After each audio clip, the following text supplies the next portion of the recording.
This is currently my biggest purchase that I have ever made for a review on this channel, and as you can see, this is an apple that you have already eaten a long time ago, and to be a little more precise, this is the great-great-grandfather of Mac Pro 1.1 from 2006. It's already 16 years old and it may be even older than some of my viewers, but that's not the point. I bought it in order to show you what awaits you if you suddenly want to buy one for yourself, and in the end we will even play some games on it. Let me show it to you now externally and then we'll get inside it.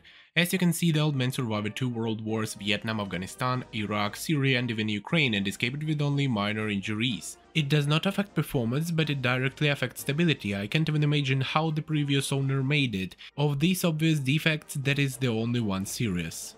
Maybe the previous owner, while carrying this thing with him, tripped over something and dropped it.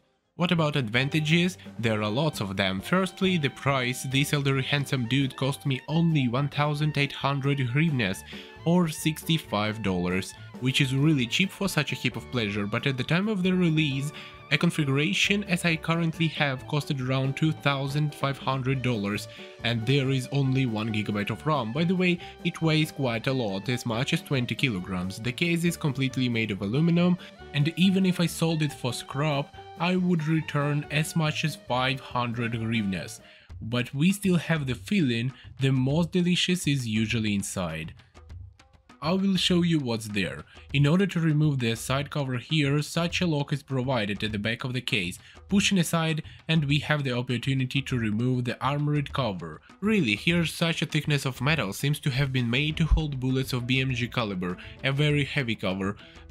Here on the lid even drew a storyboard of how I will add memory to it. They promised that I can do this in 3 stages. Well, the lid is removed, now we can disassemble our computer. I will probably start by uninstalling the hard drives. Here they can be pulled out and installed quite easily. You can even do this on the go.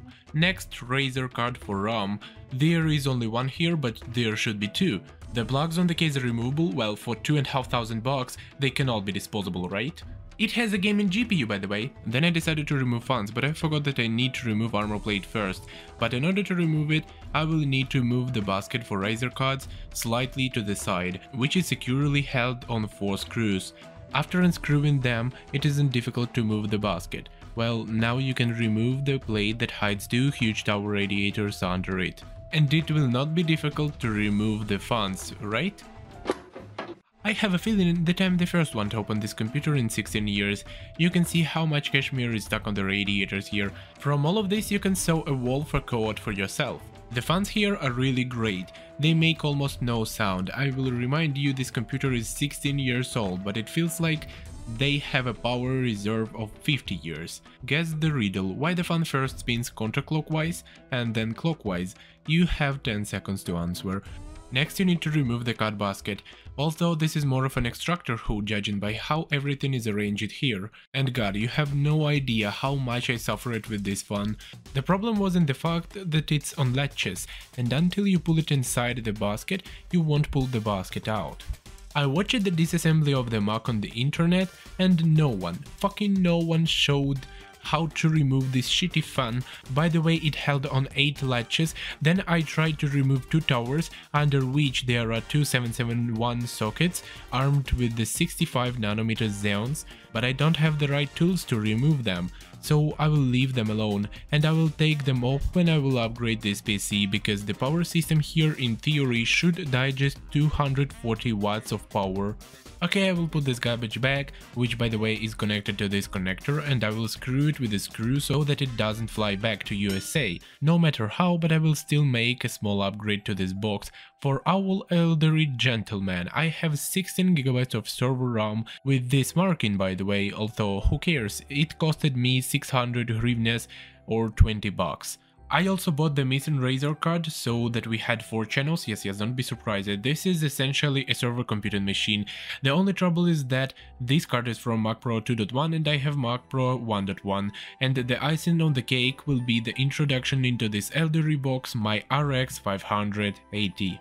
It's 4GB version. We have a new Razer card, we have the new memory, I think that's not bad upgrade. In general, I tried to insert my RX into the first slot on the motherboard and it is not possible to do because of the basket for Razer cards. The video card has a too thick backplate, that's why I took off the basket. Of course, you can try to insert it with it too, but I'm afraid to break out the slot on the GPU, so there will not be basket. I will also put the second GPU, then you will understand why. We have an additional power connector on the GPU and I already know where the connector cable can be stolen from. There is a drive here that we still need, but a bit later. Well, really, for 16 years no one dismantled it. What a silky drive. In general, I need power cables for drives. They are also called Molex because I have a special adapter from Molex to 6 pin for additional power supply for my GPU, and from 6 pins I have an adapter for 8 pin. Well, now we have a GPU in full combat readiness. Then I decided to use the storyboard from the cover to charge Razer cards with our old new memory. This 1GB of RAM made from 2 bars is going to visit a trash can. About Razer cards, as I said earlier, one card was native from Mac Pro 1.1 and the second one I bought, but it was from Mac Pro 2.1 and the second card didn't work until I flashed my Mac Pro 1.1 to Mac Pro 2.1. This is essentially the same computer but with a different UEFI firmware. It was difficult, but I managed to reflash it, and after that the second Razer card worked, and that was a victory. I already thought that I spent 200 hryvnias on this card in vain. Then I decided to put the fan to suck warm air from the case, after which I began to put the Razer cards back. They dangle slightly without their clip, but I think they shouldn't fall off during work. I put the drives in place, connect all necessary wires, and started computer. Unfortunately, the launch was successful, and I will have to tell you more. Well then, I installed the latest version of macOS supported by this Mac, which is a Lion here. Further, I don't remember how, in a roundabout way, somewhere on the internet, I found a scheme for creating a working LCaptain for this Mac. It's not clear how LCaptain works for me, since the native video card isn't supported.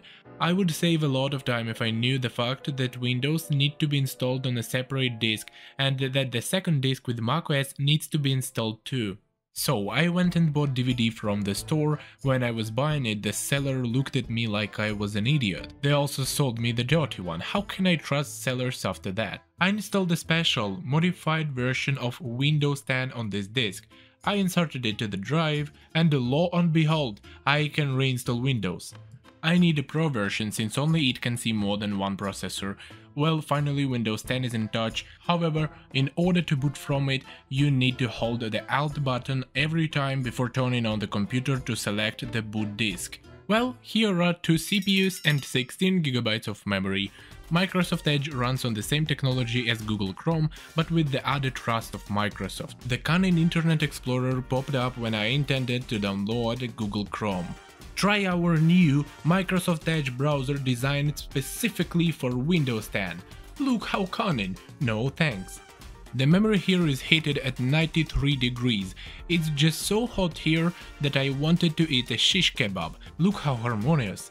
The memory is heated strongly, but someone may be interested in what characteristics it has. In general, here we have incredible read and write performance, and the latency has completely flown away. Quad channel works. I didn't say anything about the CPUs. Here we have 2 dual cores, 65nm Xeon 5150 that runs at 2.6 GHz, Woodcrest architecture, 2 sockets, 2 cores each. GPU that was included is the mighty GT 7300. I limited it to a single PCI Express bus, while the second one, which is my main GPU here, my RX 580, already uses 16 lines, but only on the first generation of the PCI Express bus. Maybe it's a bottleneck, maybe not, well, we will see. I decided to start with the legendary Fallout 4. And if you exit the bunker, the FPS drops from 60 to 30 and sometimes even 20. It's the highest graphic settings are set. In order not to repeat once again, I will say that in all subsequent games I will set the highest graphics preset. We can see that these are CPUs who cannot cope here. 4 prehistoric cores are not enough for this game, although it itself is 7 years old. God, how fast time goes by. Killing Floor. I show what is on the hard drive and what I myself played. From 30 to 40 frames this platform shows us. The frame rate jumps like crazy, and here, as in the previous game, the CPUs are to a greater extent, and to a lesser extent, the slow RAM is to blame. I know this because when there are no enemies, the FPS grows to playable and the power consumption of the video card grows. DayZ is also quite an old computer game and it shows from 20 to 30 frames on maximum graphic settings. It's not very comfortable to play, let's lower the graphic settings to a minimum. FPS has doubled, now we have from 35 to 50 frames, although the load on the GPU has also gone. Here is the bad guy, The Witcher, and as you can see, 30 stable frames out of 25. This is the minimum graphic settings, and this is before the next gen patch. As you can already see in all games, judging by how heavily the video card is loaded, it is clear that the CPUs are a bottleneck. I think memory does not play a big role here, I mean its speed.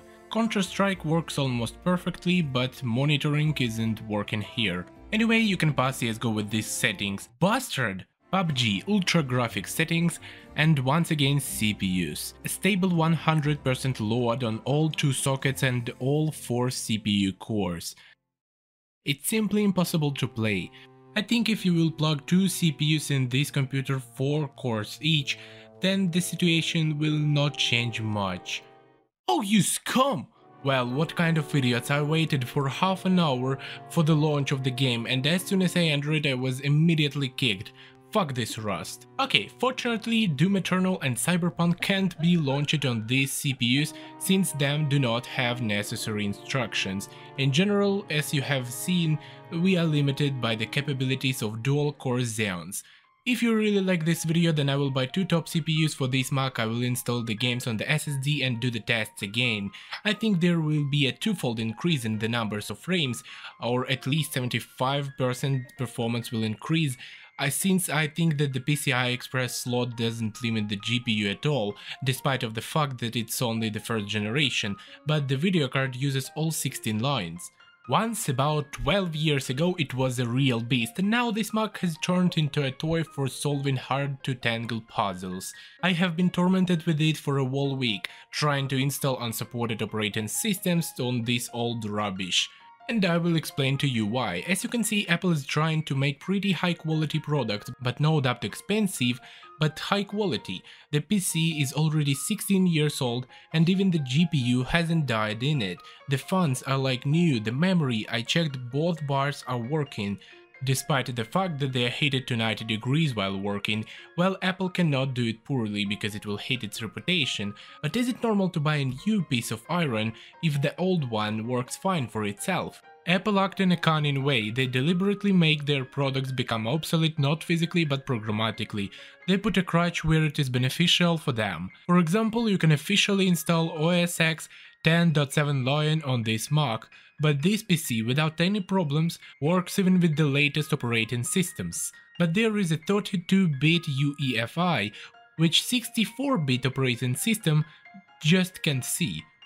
Although the CPUs here are 64-bit, why they did this, I think you understand.